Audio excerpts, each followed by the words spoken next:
Karl-Heinz, Was ist? du schnarchst. Willst du mich, um mir das zu sagen?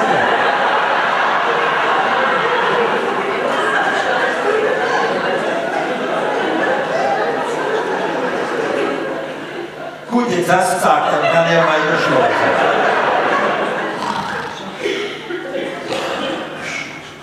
Karl-Heinz. Was ist denn schon wieder? Du schnarchst immer noch. So ein blödsinnig und schnarchen. Das bildest du dir bloß ein. Hörst du vielleicht irgendjemand schnarchen? Jetzt nicht, aber vorher, als du geschlafen hast. Ich kann doch gar nicht schlafen, wenn du mich dauernd aufwächst. Und ich kann nicht schlafen, wenn du schnarchst. Ach, und weil du nicht schlafen kannst, du mir auch wach sein. Darum geht's doch gar nicht. Also, dann lass mich weiter schlafen.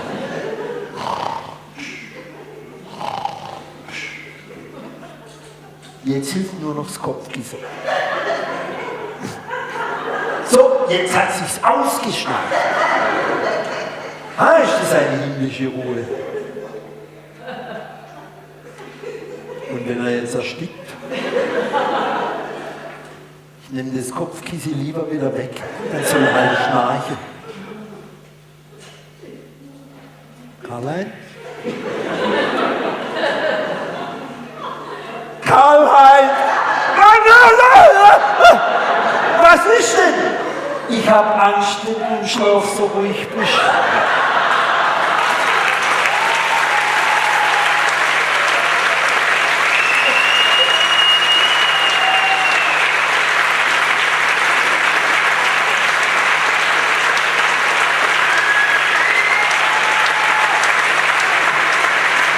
Vielen Dank.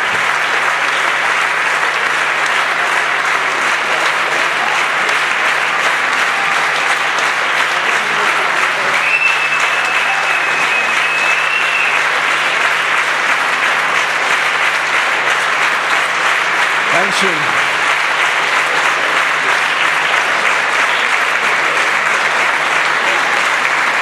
Vielen Dank.